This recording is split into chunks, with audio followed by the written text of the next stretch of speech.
We have about 5 of us here tonight.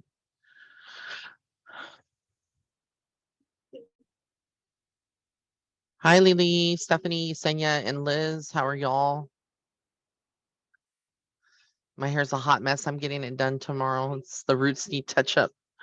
It's horrible when I need a haircut. It's all frizzy. Ah, Hi, Ray. hey, Liz. Hey, Lily. Hey, guys. I think I probably should have sent the Patreon link, but like last minute. Thank you, Senya, for reminding me. She's always got my back, just like all of you. And so if you ever notice something, just message me if you have through Instagram, like, Ray, where's the meeting link, so I'll know. I try to be on top of it as much as possible. And then I got to post tonight the pick a card reading tonight, so I haven't forgotten about that either.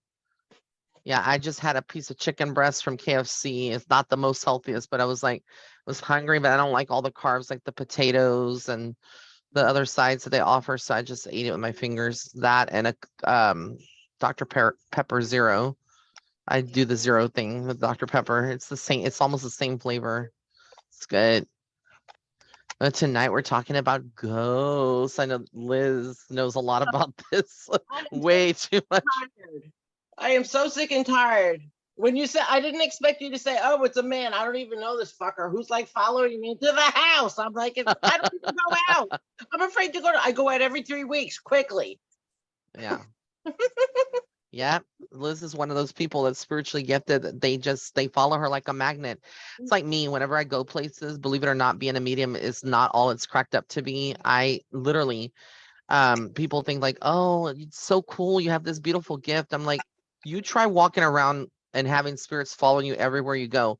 I had a reading and I was like, well, there's several things I'm going to explain, and then we'll talk about like share our stories, our paranormal stories and whatnot. But like, I had a reader read for me and she was like, I see all these dead spirits around you. I'm like, yeah, because I'm a medium. She was like, that makes so much sense. So she kept seeing it herself, all these spirits that she's like, but all of them are helping you. Like, and I believe that because I always pray to the spirit guides and spirits that are around that need help, that I help them. And I feel like I've kind of acquired like good karma by helping a lot of people with my mediumship abilities, like giving closure and giving messages.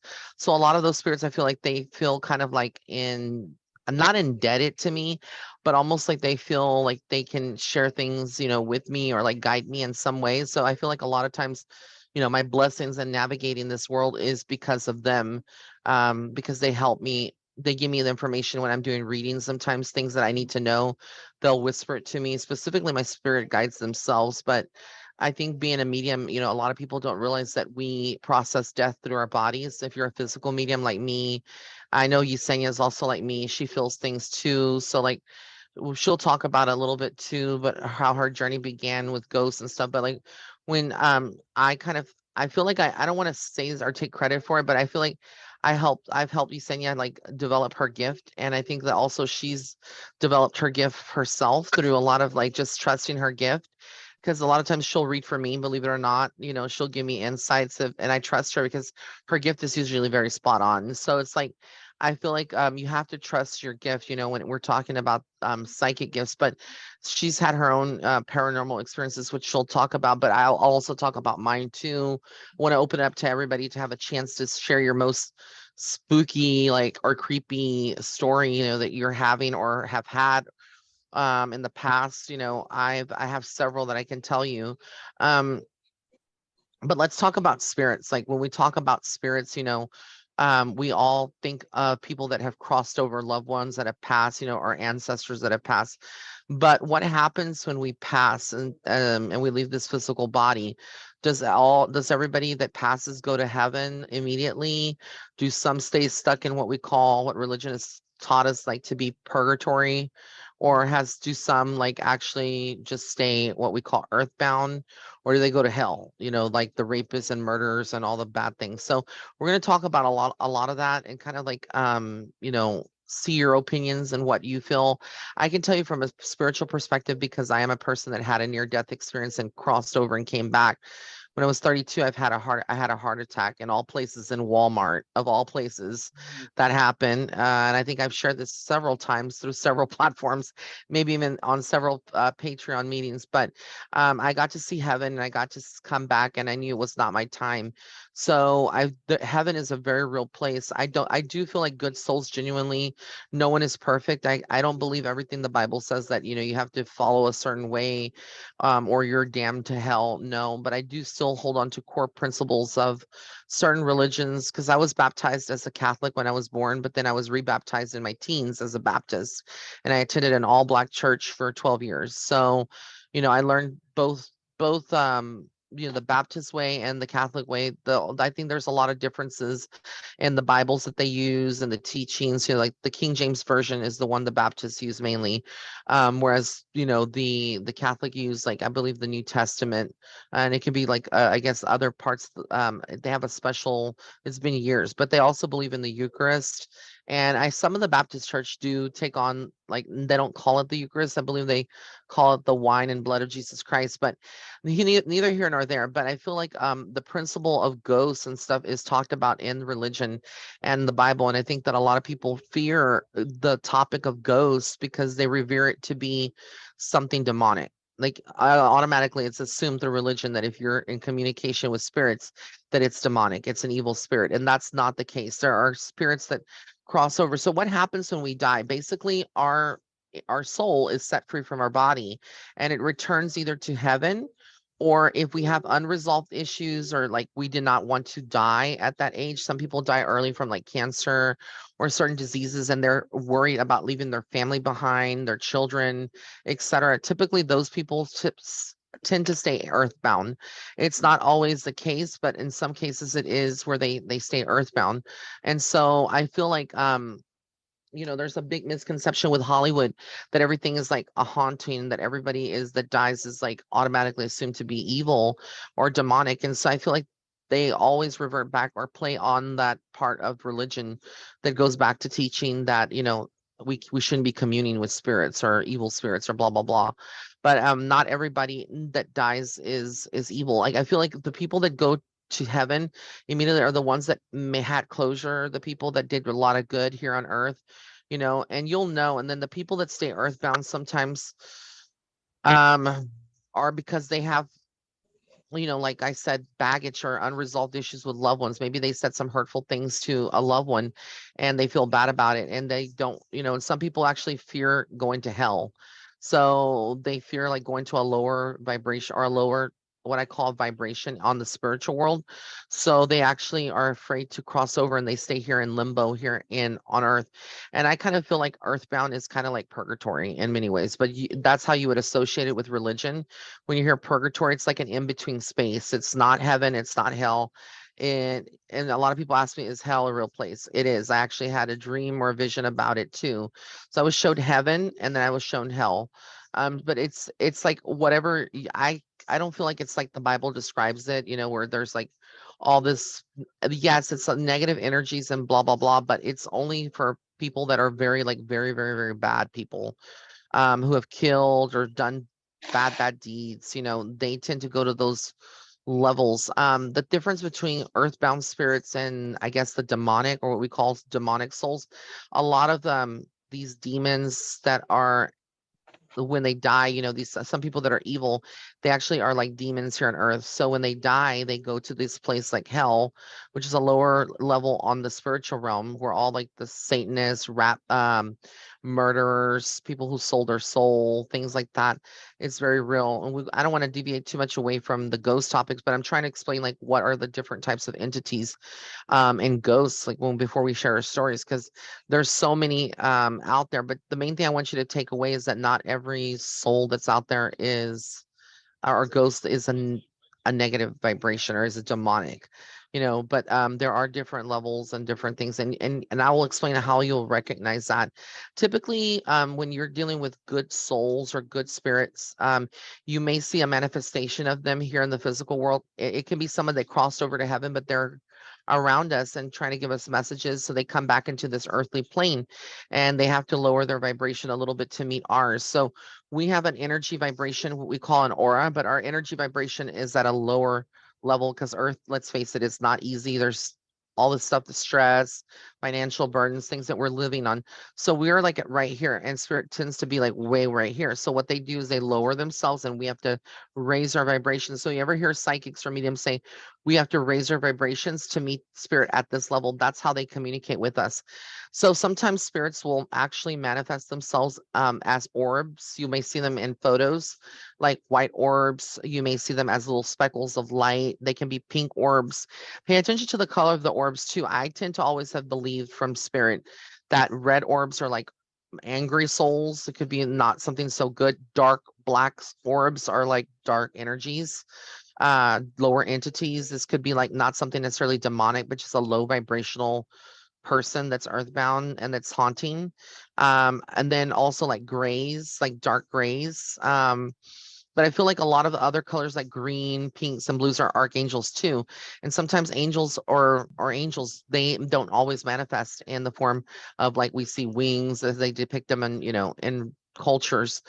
They're not always like spiritual beings that appear with wings and like a bright light. Sometimes they are orbs as well. But typically you'll know spirits are around because they will make themselves noticed in different ways. Orbs is one way, speckles of light is another way. Sometimes they will do physical manifestations in your home, like drawers opening and closing, doors opening and closing, temperature changes. Not all temperature changes that are like from warm to cold or hot to cold are necessarily demonic, like people say. There's different levels of the way people of souls getting our attention here in the physical world. I will say that if it is a ghost that is like haunting you, or like they're trying to get your presence and they're doing these manifestations here on the earthly plane, they have to be a very intelligent soul or an intelligent spirit or an intelligent haunting. What that means is that they have learn how to manipulate their energy and use it to make these physical manifestations. Typically, souls that recently have passed or crossed over, they don't have that expertise. They don't have that knowledge yet. They haven't learned or acquired how to kind of like taunt the living or to haunt them. This is something that's acquired and they learn later on. So I don't know. I'm going to just take a pause real quick. Is this kind of like making sense what I'm saying? Does that make sense to everybody? I just want to make sure everybody is on because I'm just rambling on. So what I'm trying to say is that not everybody that crosses over is always, you know, negative, but for the most part, you will know, there's certain reasons why certain people, certain souls come in and why they don't come in. Sometimes places are haunted because that person died in the place and they didn't, maybe they feel more comfortable there than going to the spiritual realm. Sometimes they cross over to the spiritual realm and they're like, hey, I don't like it here. I want to come back to my home. And so they invade the home. Would be the case in like Liz's place. She picks up spirits that are random. They come in and out. They do weird things and move crosses and picture frames. They do all kinds of mischievous things. For me, they do the same. I'll feel like and we have somebody else joining here. Hi Shalise, thank you for joining us, dear. So as I was explaining, spirit, is always around us. And so they'll do different things. Like one of the things they'll do is like sometimes they'll like freeze your phones too. If it's very intense, you'll feel like your phone freezes up. Or if you're on a call with someone, the call may drop. There might be static, and all of a sudden you don't hear the other person on the line. You enter like what we think is a dead spot, or the call just drops. A lot of times they can manipulate that. And the ones that can actually move physical objects across the room or like knock something off are more intelligent souls. Again, like I said, they've been here quite some time and they just learn over time how to manipulate energy. But with any haunting, etc., the spirits cannot always remain in this earthly plane, even if they are earthbound. Sometimes they actually do go to the spirit realm or return to that energy, which is their true form of energy, where they can. Now, when we're talking more about like demonic entities, these are entities that sometimes do demonic hauntings. They're not anything that was ever living. They are what we call dark souls. And a lot of these could be humans that have fallen into this hell or lower vibrational plane, and they have become what we call demons. But typically demons are very ancient. They come from like biblical times. I honestly have a theory that the demons, well, I don't know if it's a theory, but it's what I feel is true, is that the world before it was created was in darkness completely, and demons have always roamed the earth from the beginning of time. So a lot of these entities, things are like fallen angels. If you believe in angels, there's also demons. And I think that that book, I don't know if y'all ever saw that book. What is that one that was it? I'm trying to remember the name of it. It was Angels and Demons, or that it was made into a movie with you know which one I'm talking about. I kind of can't remember. Was it Dan List that did it? Dan I'm Brown. trying. Dan Brown, yeah. What was it called, Liz? The book? I think it's Angels and Demons, but Yeah, I and don't know it how to takes you to do like the Vatican, and it shows you the Vatican and the Louvre and all this kind of places that this mystery and whatnot. Well, a lot of that is true. Like I said, like the ancient ones, are a lot of these demons were fallen angels that came here to Earth, and they stayed here, not wanting to go to this place called hell, and they stayed here among the living. And a lot of them actually procreated with the living, like with human beings. So they gave birth to these entities that are what we call demons. And a lot of times that's how those demons are able to like infiltrate our reality, and they can appear like very human like, because at one time they may have been like a crossbreed or a hybrid. And that's what I kind of feel is true to my heart about demons. I feel like when you're talking about demons, they're very aggressive. So if you're like haunted, not to scare anybody, I know this might be a little spooky and like, ooh, like he's talking about demons. Oh my God, it. we need a Palo Santo ourselves. First thing is never be afraid, when you hear things about them. But basically, they will manifest themselves as like scratching people. They're very physically aggressive. People that are demonically possessed or they have hauntings by demons usually hear things like they'll be woken up by sounds like scratchings, howlings, like bangings. It can also be that that person is physically thrown across the room, or that person is oppressed, demonically oppressed. They can't sleep at night at all. They can't find sleep. They feel like they see shadows, things that are darker appear to them. They have nightmares. It can also result in just like having like episodes where they blank out, space out. They don't even know that they're doing that. They can even be sleepwalking, like you see in Paranormal Activity, and a lot of these movies where they're just sleepwalking, and you don't know that the person is sleepwalking. They just are there, and then they look at you, really weird, like what happened. They're like, I have no memory for this time lapse. A lot of those people are sometimes demonically possessed, but typically it takes a lot for a demon to come in. Why do demons tend to haunt certain locations? It's a culmination of things. Sometimes people do seances, they do rituals like playing with the Ouija board. This is why we always, as mediums, if you're a responsible medium, most of the responsible mediums are always shying away and educating people not to use the Ouija board, because it is a gateway to the other side, and not everything that comes through that thing is a spirit that walks in God's white light. It can be very demonic.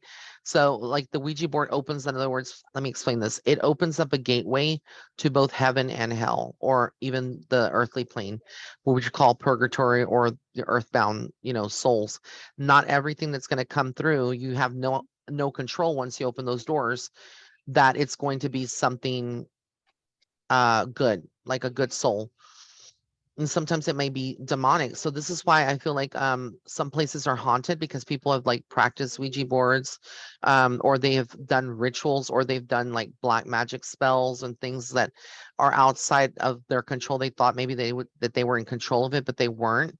And so these entities tend to come into that reality. And sometimes if there's been a violent murder, this is also like it can open up a gateway or a portal in a specific area, or places where people have been shot, or they've also had car accidents that have been like just very like frequent and in one area, tend to be like these nexuses, or like these portals for darker entities to come through. So I feel like there's different reasons why why souls haunt the living. Now if you have a soul that's earthbound and they're haunting, they're like Do they ever like cross over? Can you make them cross over? I get that question often. The answer is yes. Usually you can speak to your spirit guides and ask them to work with their spirit guides to cross them over and let them see that it's okay to be unafraid. If you're a medium yourself, you can tell them it's okay. Don't be afraid. Walk into the light. Go into the light. And what you can do is visualize like a door in your mind and shining bright with a white light, and that the doors open and let them go into that light. So a lot of times us as mediums can cross certain souls over. That's not going to always be the case. Just because we're a medium and we do a reading with someone and we see that someone has a ghost in their house, we're not going to always be able to cross over that person, because sometimes it requires our physical energy being present in the home. Sometimes you may have to reach out to a medium to cross a certain spirit over, because they won't cross willingly. And so like wherever I go, I always know spirit is around. Like this afternoon, I was spending some time with my friend at her house, and she's about to move to Mexico, so I wanted to spend some quality time with her. And we were in her bedroom, and I was just sitting there. She was doing some tarot card readings for me. She's developing her gift too. And we were talking about her boyfriend and all that good stuff. And so and then all of a sudden I felt a female energy. It was a dead person, a spirit, in the hall outside her room. And she was like, "Why are you looking there?" I said, "Because I felt the presence and I saw it. Like I saw the glimpse of a girl." And she's like, "That's crazy, because I heard a sound too." So we both kind of validated and bounced off of each other. Also, places sometimes may be very clean when you move into a new home or space. You can Palo Santo, sage, sprinkle holy water, salt all around the property, to bless it, call in a priest to bless the property. And it may not be haunted, but then you may have somebody that comes to visit you that has strong psychic abilities like me, and we can sometimes open up portals in your home or bring spirits that follow us. They may come into your home and be like, "Hey, I like this crib. This is going to be my place," and they decide to stay there. So again, be careful who you invite into your home. Specifically, if you know you have spiritual abilities, sometimes you can even bring these souls in. Like I told Liz, she's had various spirits coming in and out. Um, and a lot of it has to do with her abilities, and sometimes we have to just be very firm and be like, "Hey, you cannot stay here. This is not your living space or your dwelling space.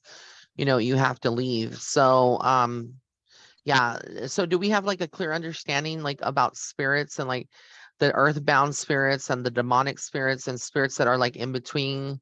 I just want to make sure everybody is like, you can just raise your, or, shake your head. Yes. Or like Shalishi put a heart. Thank you, sweetheart. So I'm just making sure everybody kind of like is aware of like the differences between these entities, and to know like recognize whether it's a good spirit or bad spirit. I think also if you're very like an empath or you're very psychic, you're gonna feel it in your gut if it's a good spirit or a bad spirit. Sometimes they will not manifest or they won't do anything like move objects and all the stuff that I told you. They will be very incognito, like almost like you won't know unless you rely on your gift. So sometimes we will feel it. You'll feel like you can be in a room and you feel like there's someone standing right behind you, or you'll feel a presence in your home and you're like, something's not right. Sometimes when negative energies are in the space, you'll feel the air gets thick. It's like heavy. It may be hard to breathe in the moment. You may be physically fine, and then you go into a certain space and you're like, "I have a headache. I start feeling palpitations. I'm feeling sick." Well, a lot of that is your body speaking to you. Our bodies are our temples, and they are also like GPS magnets for spirit.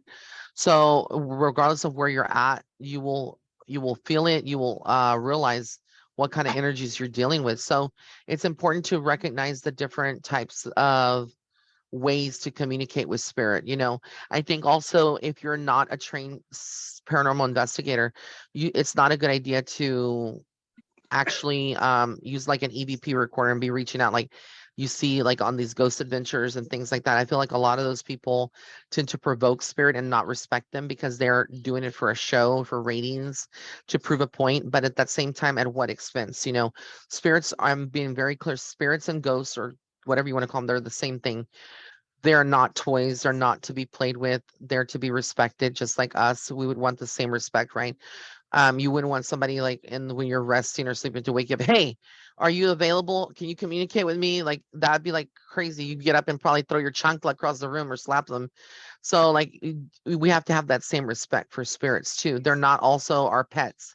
You can't be like, go fetch and do something for me, because a lot of people that are in the witch world tend to operate using spirits or deities or orishas or deities.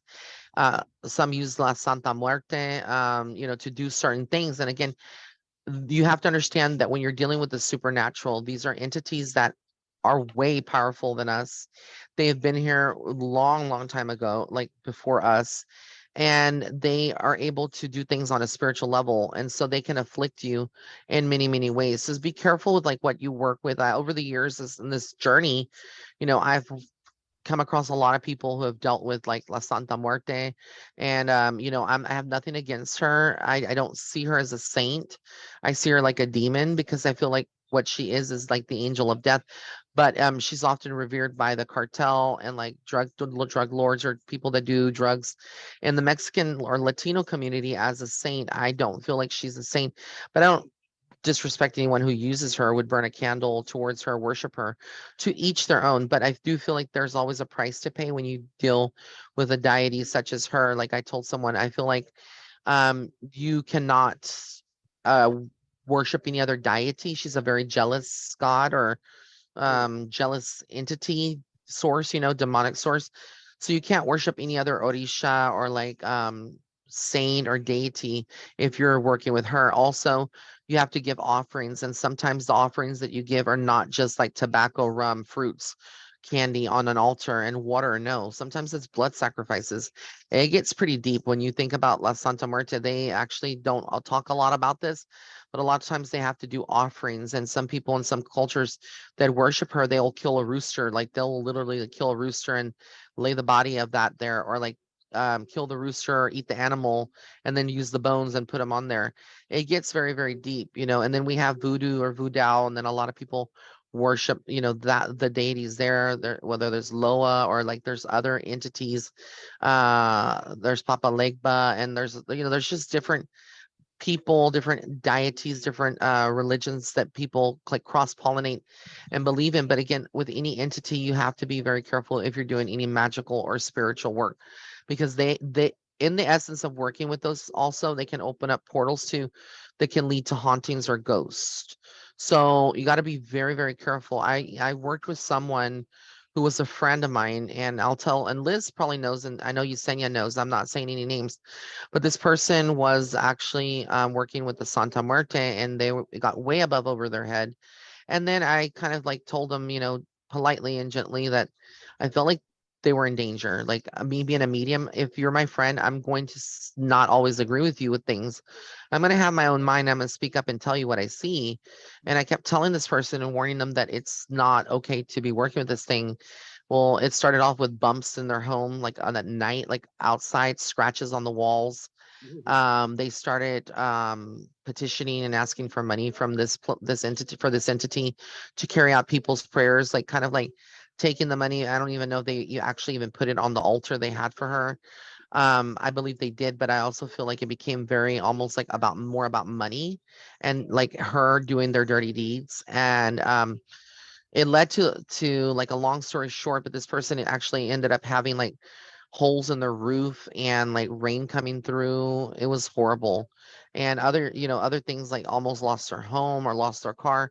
They had a lot of things happen, and I think that they may not attribute it to this thing or this entity still, Mhm. but it was a lot of tragedy. And then come to find out that they had actually used that same entity to curse me, and that curse did actually work. So that's why I do believe in curses. I had a series of things this year and the year before that kind of led up to negative things happening, but I don't want to deviate too much. That's like a different topic about curses and all that. But for tonight, I just wanted to talk about like ghosts and like these demonic entities and these deities that sometimes you work with. I also will say, like, sometimes I don't know if you watch like these paranormal shows or like these movies, and they're invoking the demonic, or you hear them invoking. does what you hear on the TV, can that actually open up portals in your home? And I'm a firm believer that it can. So what I do is I always mute it when they're doing like incantations, or they're speaking something like worshiping the devil, or like doing chants. A lot of these movies, because what we hear through the TV, it's somebody else doing it, right? We're not doing it purposely ourselves, but it's still whatever voice, our voice and our words are spells. They're very powerful. What comes out of our mouth will manifest into a reality. So a lot of times, you hear these movies, and a lot of people ask me, Ray, should I be watching these shows? And I'm like, yeah. But when it gets to that point where you hear like they're worshiping or chanting certain things to invoke a demon, or even um like, I mean, that's the most common thing that I've seen. You may want to mute your TV or just change the channel completely. I also want to clear about like, this is a frequently asked question. Like, when you see like, a scary movie, you go to the theater and it's like demonic. Are you in opening doorways by doing that? And I'm a firm believer that you're not. I feel like if you're coming into it with a vibration, you're not going in like praying to Satan or to these demonic entities, and you're just going to see a movie. It's not, you can't fear evil, because everybody has good and dark in them. But at the same time, how can you defend yourself from evil if you're not fully aware how to combat it, or that it even exists? And I feel like that's where the church has kind of, I feel like, and people in society have really, really believed, because for the longest time, it was thought that the devil has always operated to work, because he doesn't want people to realize that or believe that he exists. But I actually think it's the opposite. I actually have felt like people got it wrong. And the devil has no qualms in making his presence known. He actually likes it because he's very vain, and it's a form of glorification. And so what you see with these artists and the Illuminati and these people that are artists, and they're wearing devil horns in their concerts, and they're performing in certain ways, or they have symbology of like covering their left eye or their right, I don't know what it is, and then doing this over their eye and stuff. Like, it's like you see certain things, and like mostly everybody in the industry has done this, and a lot of this is demonic in nature. So this is why I say that, I feel like the devil actually is very much into these Hollywood movies. He wants people to know that he exists. He wants people to realize that. And if you notice, there's more of a, as time is progressing, there's more and more of these demonic movies that are coming out. And I feel like, people sometimes are afraid, specifically very religious people that come from a church background. They're very, very scared to see scary movies, or some of them have nightmares. Now, if you're a very sensitive empath and you know that you are affected highly by this kind of stuff, then no, don't see those movies in the theater. Do not watch them on your home, at home.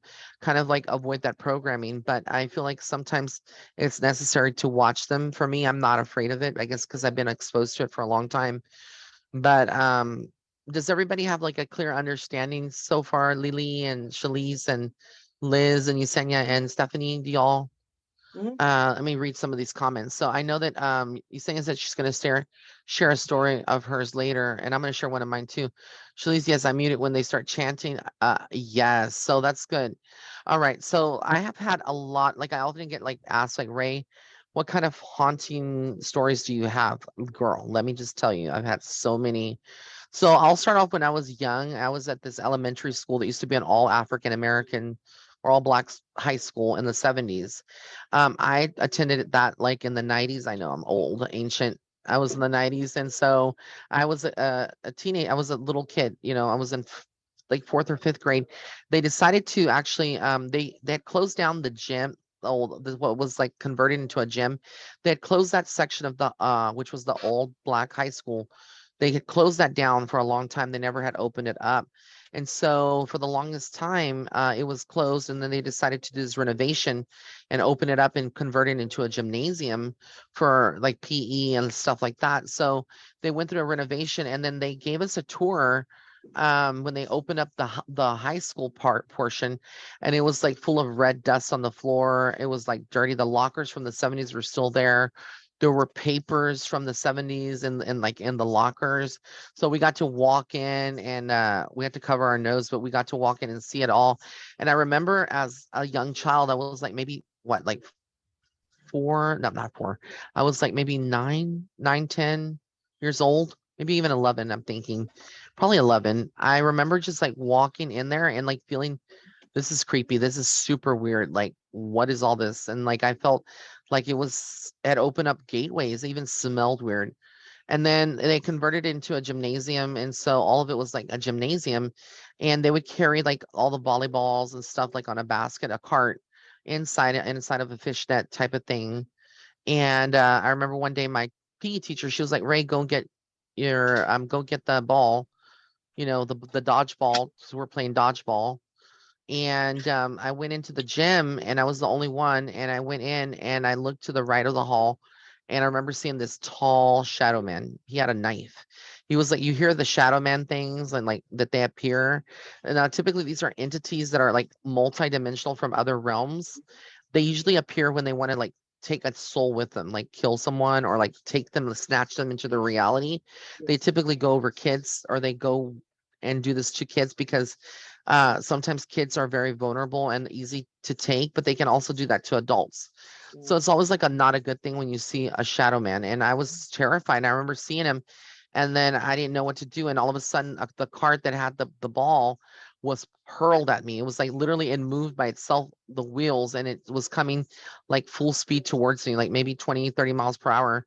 And I was like, of course, I wasn't this big, I was thin and little. So I like it barely missed me. If I would have stayed there, it would have like hurt my legs or broken my legs, because it was a very heavy duty metal cart, and it was thrown and thrusted with so much velocity and force. So I remember running out of the gym, and I was like, and my friend Joanne at the time, she was like, "What's wrong?" And I was like, "There's a ghost in there. There's a man." And she was like, "Oh no." And then she, I think, had abilities too. Well, because we're kids, typically kids are more innocent. We tend to see things and see spirits better than us adults that now are, been jaded and gone through life and told Santa Claus is not real and whatnot, or we just neglect our gifts. So, anyways, she comes into the gym with me, and then we see the guy again. And I said, "Do you see him?" And she's like, "Yes." And he was standing right there. And then another cart came towards us, and then we both ran out. And I was like, "You see, you believe me now?" And she was like, "I do." So we went to the principal and we told him what was going on. And of course, they tried to peg us as crazy kids, like we were just our imagination, because we're kids, it was our imagination. I was like, no, no. I was like, we saw it. It was a ghost. And he was like, there's no such thing as ghosts. And so he sent us back to class, and me telling my mom, because at the time my mom has always been a medium, but she doesn't use the gift like I do. But I remember telling my mom about it, and she was pissed off because she actually felt like it was somebody maybe off the street, because where my school was located was in the ghetto. Literally, we're right near the projects, and there was a lot of drugs and prostitution and gang members, like in the area of where my elementary school is located. So we thought that maybe some people, because people off the street had access to the building that we were in, and they thought maybe like somebody off the street had come in. And I was like, Mom, no, it wasn't that.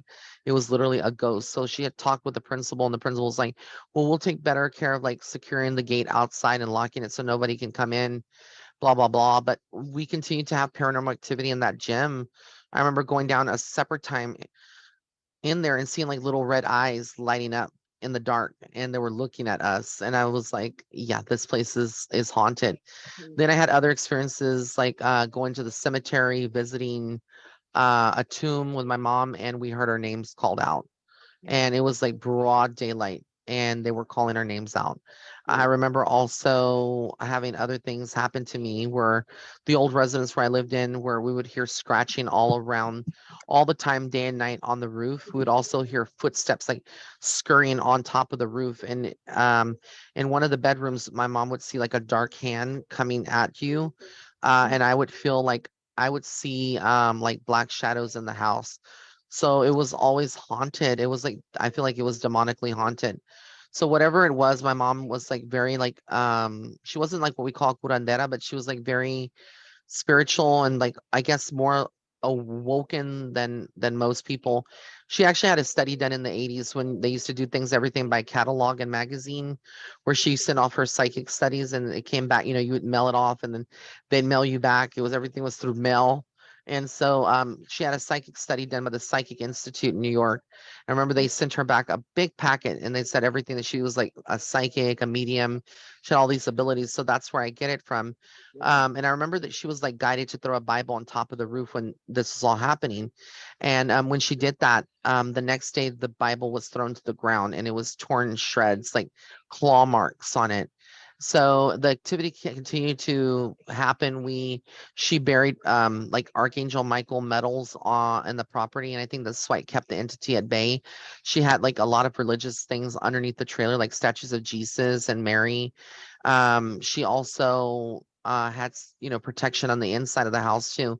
So we were never physically assaulted, although she did go through certain like paralysis during the daytime. She'd feel like that's a whole nother topic too. And then the entity wouldn't stop. And then all of a sudden one night we went outside. We went outside to confront whatever it was, and we called 911. We really thought it was like something like an animal. Well, when the police came over, they shined the lights, and it was like in the form of a cat, a black cat, on top of the roof. But the thing was the mobile home had no way for them to climb up to the roof. There was no trees nearby, but they claimed that it was the post of electricity, the wooden post that we have. Like here in Texas is a lot different. I'm not sure if those of you that live in like homes or apartments, how your electricity, if you have a meter, like if it's hooked to like a pole, but we had an actual like wooden pole that goes up next to the mobile home. So they claimed that they had crawled up that, but we knew that was not the case. So demons can also shapeshift into different things that they want people to see. It can be as innocent as a cat, but it's not a cat. Or if it is a cat, they can get into cats too and affect them. So pets are very affected by that. But I remember then afterwards, my mom did some prayers, and she threw another Bible on the top, and it went away. But my mom had also prophesied that neighborhood was going to destroy itself by water, and it did. And so I've always had paranormal experiences. I remember walking near homes that were haunted, and I could feel that they were haunted. I also had an instance in the current home that I live in before it was remodeled, and I remember I had a ring with the crucifix with Jesus on it, with the body of Christ, and waking up one morning and my ring, the body of Christ was yanked off the ring. I had no body of Christ left on my ring. I was like, where is it? And Oh, I found it the next day in the tub. And I was like, wow. there's no way that it would have fallen in the tub. I remember looking at my ring, and then I also had that same day I had my my frames to my glasses, they were snapped and it was broken. So I also remember like just having dreams, and I remember feeling presences. So we called in a priest when we moved back into the mobile home, and he came and he gave blessings and the activity stopped. From time to time I still have activity, because I'm a medium, and also where I'm located right behind me there is a funeral home's hearse that's parked in like a garage. So yeah, it's like I'm always been surrounded by death. I also feel like the property that we moved onto is a cemetery because the ground itself was barren. It had no connections, and a medium actually confirmed a long time ago that it was once like a living place, and someone had died on the property because I tried to plant trees on the property and none of them would ever grow. They would always die. And where I planted it was like directly behind the funeral home's hearse that they have parked in a garage, but there's a fence separating us. So I always felt like there was bad energy or inner vibrations coming from that area. I could tell you so many more stories, but I'm gonna turn it over to you guys since we're almost at 10 o'clock. So anybody want to share their haunting story or like their experience? Don't be shy all at once. Liz, I'm gonna just ask you, and are you saying, yeah, you saying, do you want to go first? Okay, so let's hear it, Lisenia, Yesenia out. Um, this was probably a few months ago. Uh, Uh-huh. okay. You know how we were talking about SM Mm-hmm. earlier? Okay. Well, my mom has a little statue of her at the For those of entrance. you that are not aware of what SM is, Santa Muerte. Yeah, I don't like to say the Say whole her name. name. And okay. I'm recovering from my stroke and everything, so I walk around the house more better without assistance. Long story short, I was washing my dishes and I Mhm. kept seeing a shadow passing by. But it was just a shadow and then passed by again. But now I could see the form of her silhouette. And I turned and I told her, look, I don't mess with you. I respect you, but I'm not gonna believe in you. Leave me the hell alone. And I had the three archangels, Michael, Gabriel, and Raphael, at the entrance at the door. And just a few weeks ago, my mom told me, "Can you remove those statues? Cause I'm knock down the altar." That's what she told me. But that night, I had a dream saying somebody was telling me, "Your mom told you them because the angels are across from SM, and she don't want them there." So I was like. Oh, wow. I got chills. That's So crazy. I brought my angels into my room. So now tomorrow I'll be getting like little shells so I could Mhm. put them in the corner of my room. But like in my entrance, the only thing that I'm missing is a medallion and San Benito. So I Uh-huh. could, because even though I have my door open, I'm still kind of scared because she's at the entrance of the door and I'm scared that she's gonna walk into my room. Yeah. And I sometimes wake up between 1 and 3. And that's the time I lose sleep. And I know it's her trying to bug me. And I Mhm. say, leave me alone. I'm not gonna believe in you. I respect you. Leave me the hell alone.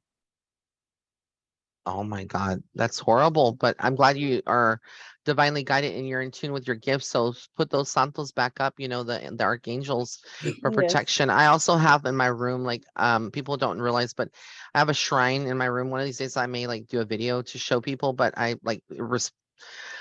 enjoy my privacy, but literally my room is like something from like the vampire show, like Fright Night, when you see Peter the vampire slayer, like all his homes like with artifacts. Literally, I have crystals on my walls. I have crucifixes on, like nothing is gonna get in, honey. And if it does, it's gonna be banished like really, really quickly from my bedroom. So yes, and so I want to like talk about SM again, because I have another friend who is very gifted, like Isenia, and she's the friend that I was spending time with today before she moves.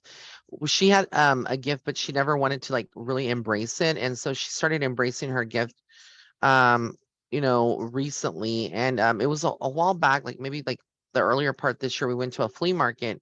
I was looking for like the little figurines of the seven archangels to put on my in my bedroom, like I collected them, and so I found it. But in the shop that I found it, there was also tons of statues of SNM, SM. So if you go to like these botanicas and spirituals places, you'll notice a lot of them carry statues of her in different colors because every color of robe represents something different. Anyways, my friend, all of a sudden when she got to that shop, she started acting weird and like spacing out. And I was like, "Are you okay?" She's like, "No, I don't know." And she started feeling sick and she had to like walk away. And I told her, just walk away and go like to a distance and sit on the bench. And she did. And I was with her mom at the time and I said, "It's the S&M. That's what it is." And that's what it was affecting her. So she actually admitted that when she saw it, she actually saw the statue of S&M or SM, that it affected her in many ways. So that's crazy. But just like you say, I said, she's very jealous. She doesn't even like other angels or other things. So you got to be careful. I also have had like other paranormal experiences where we used to have this black dog that our neighbors used to have. I remember one day I was my senior year in high school. I was in the work program, so I had to go to school early, like at 7 o'clock, in order to get out by 12 to go to work. And I remember like going early in the morning, it was like 6 o'clock, right before the time change, when it's really dark, like early in the morning.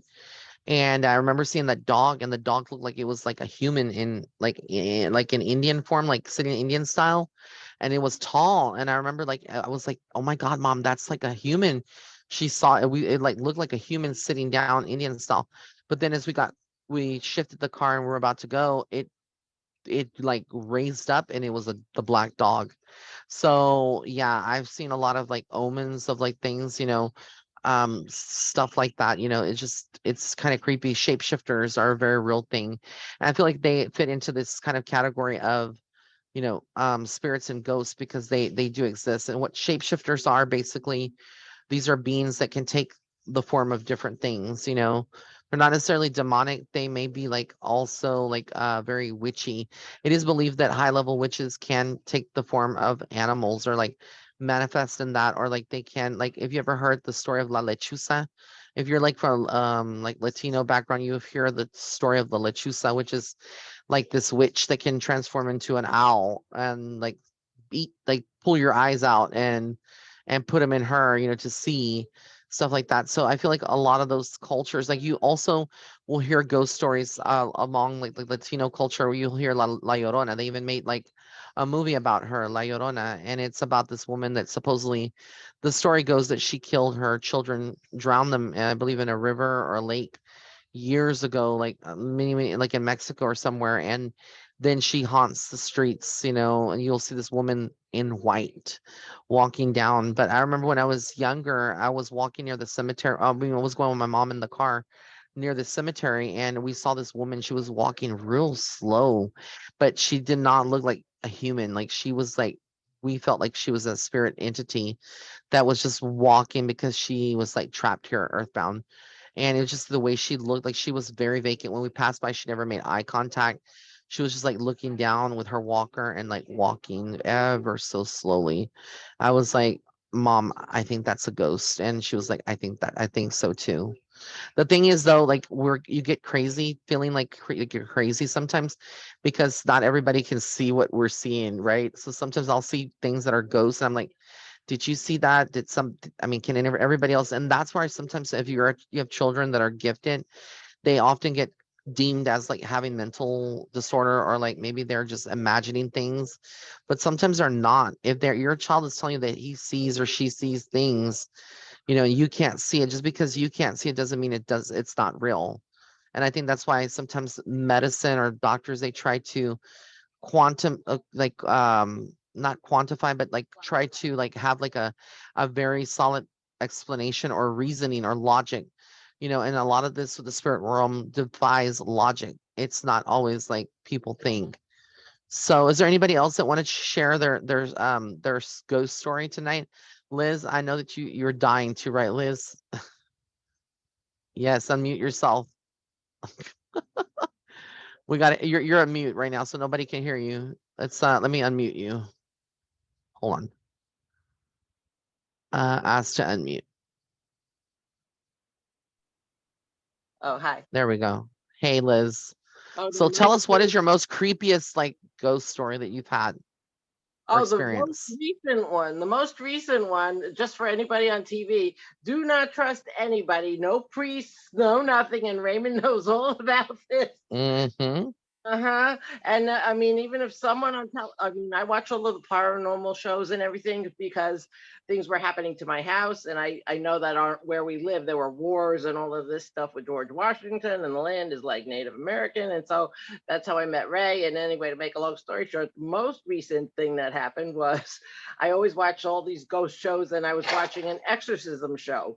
So Oh, the exorcist like was removing mental illness, curses, or whatever from you. And so I checked the guy out, has like many books on exorcisms, and even if you have an addiction or something, he can maybe cure you, because that could be a demon. Because somebody I know in my family said, oh, they were hearing voices that were telling them to gamble, and he said, God told me to gamble and I'm going to make money this way. And I said, no, that's not God, that's a demon, thank you. He goes, God will never tell you to gamble. And so I contacted this priest who has a 30-year stellar reputation on television, and nothing bad. I checked him out thoroughly, and to make a long story short, I just said, can you put my son on my relative on a prayer list, because he had a church. And then he contacted me and said, I'd like to speak to a person. And also, I see something on you. And that's how it started. And then he just did a prayer and said, oh, don't talk to psychics, don't talk to mediums, and all of this stuff. And then when I Mhm. started reading his book, some of the scary things that he was talking about started happening in my house. And then I Mhm. contacted Ray, who made me know that this is not a good person. No, because like sometimes, well, I remember this old man that we used to call him. He was a black man, and he was like a grandpa to me when I was growing up. And my mom would visit him, and we'd share stories and stuff. And he told her one time because we would always go to the church, right? And uh, he was like, "Why do you always carry a Bible to church? Don't you know that the devil carries one too?" Mhm. And so I never understood that until like Liz's story and like as I got older and my own experiences.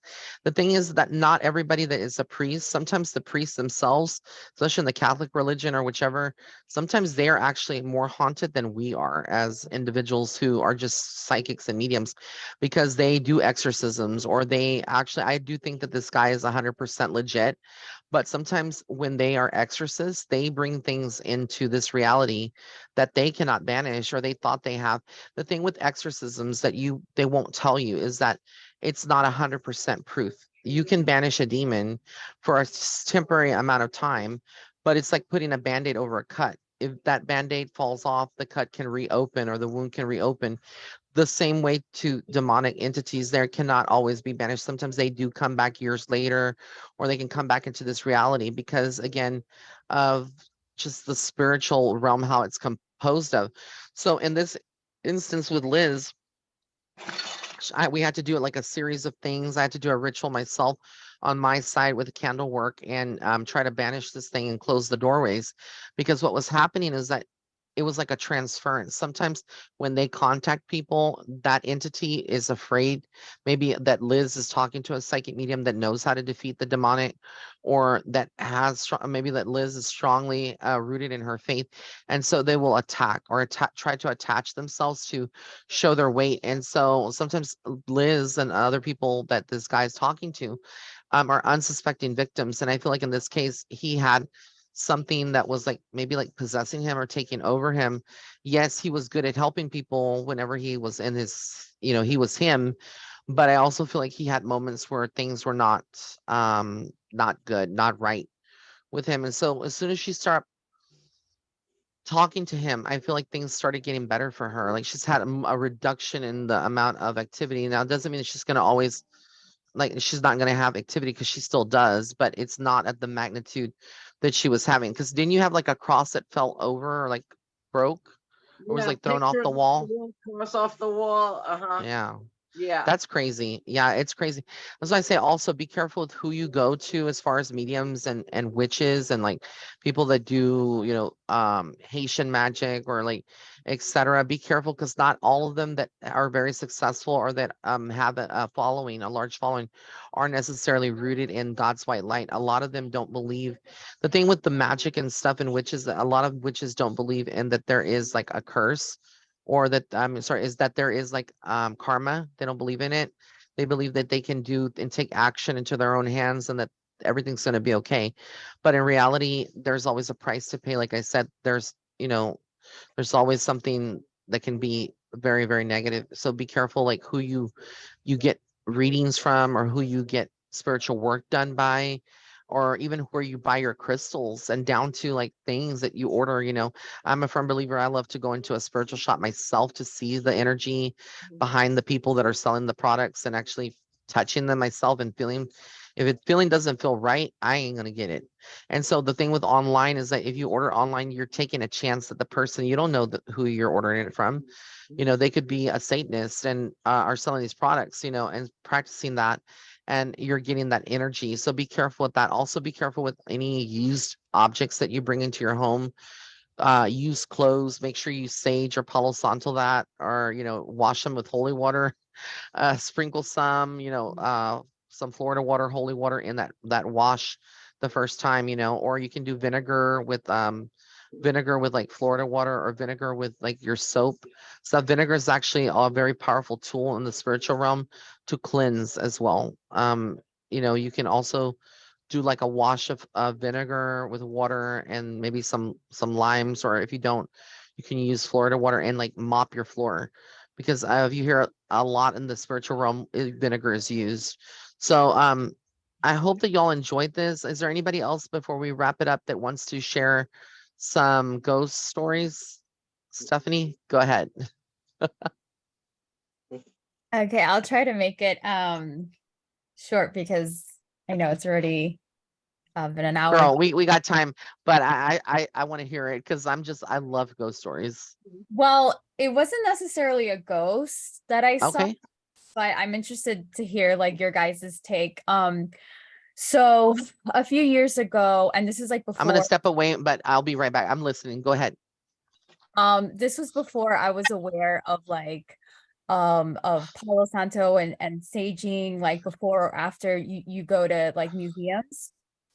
So a few years ago, I went to Amsterdam with a friend, and I'm sure you guys are aware that the Anne Frank Museum is in Amsterdam. We went to the Anne Frank Museum, and you know, it was fine. Obviously it was like sad because, you know, like everyone knows like what happened, that they got caught, and then like everyone except the father survived. I mean, didn't, only the father survived.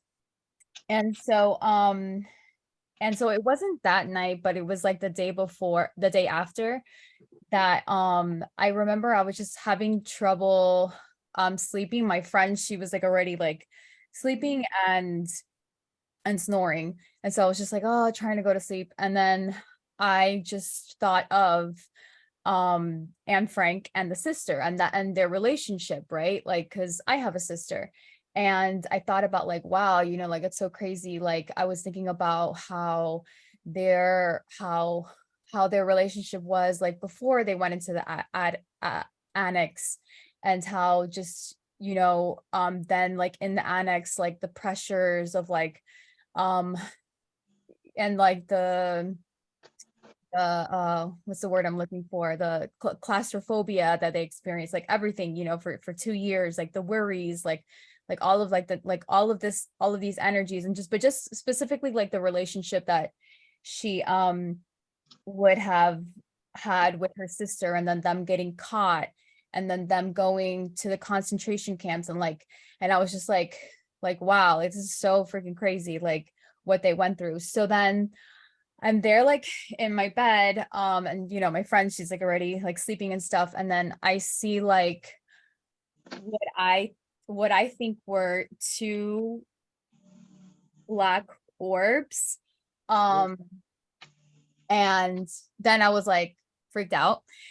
And then I was just like, okay, with what I knew, I just said, I didn't want to say it because I didn't want to wake up my friends. So I like telepathically told them like, okay, like I need you to stop right now. I need you to respect me and my friend's space. I need you to stop right now. I need you to respect our space. I'm sorry for what you went through, but I don't need you here. I'm so sorry for what you went through, and I send you a lot of love and light. I send you a lot of love and light. And then it just like diminished as soon as I started saying like love and light. It was like, and I remember like I'm getting like like a little worked up, you know, just saying it as I was saying it. And as soon as I said like love and light, then I like calmed down. But it was just so like, it was crazy. And then I remember we didn't leave back to the US the next day, but because I did we left 2 days after that. But when we're at the airport, like I told my friend, because I didn't want to like scare her. I didn't want her to prevent for her to having like a good night's sleep. But I told her, I was like, by the way, this happens. And she was like, no way. Like, yes. So now, like, whenever, if I'm going to go to like a museum, or next time I go to Europe, I'll make sure to bring Palo Santo and sage. Yes. That's interesting. I thank you for sharing that story, Stephanie. And so it's true, like, you know, a lot of times when we go places, you may have experiences like she did. And it's good to like to banish things. You can also say that, like you said, you know, only love and light, love and light can remain here in that vibration. So you can word it however you want, but it's always good to go into like haunted places, especially if you're going for fun. You know, Halloween will be here.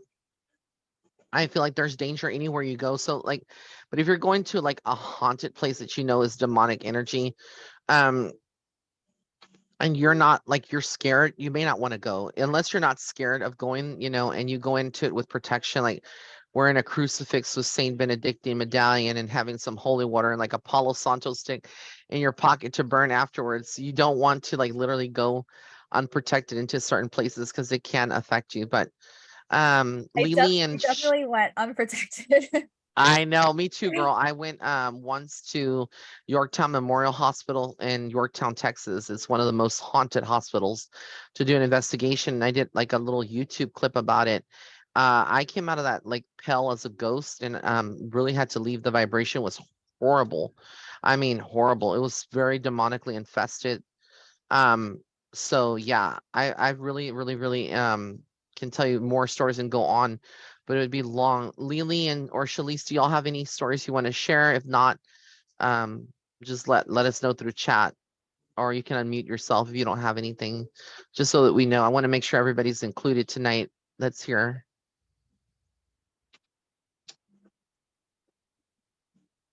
Okay, Elise, Lily says no. What about you, Shalice? Do you have anything that you want to share?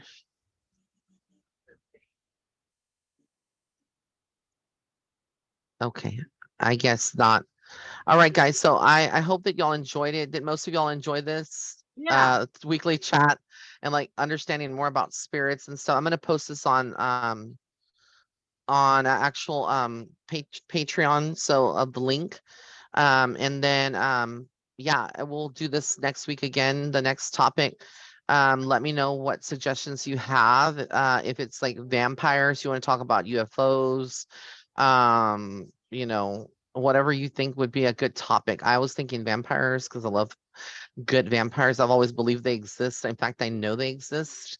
So I was thinking vampires, but we can talk about anything, you know, it could be even magic and stuff like that. So whatever y'all want to talk about, just kind of let me know. I'll put a poll later on uh today or tomorrow. So we can find out like Stephanie is like UFOs, aliens one night. Exactly. Because let me tell you, the gray ones are very real, honey. Then I have been in a spaceship. I actually been abducted once, and not for my looks. I don't know why. Because maybe I'm a star seed. That's probably why.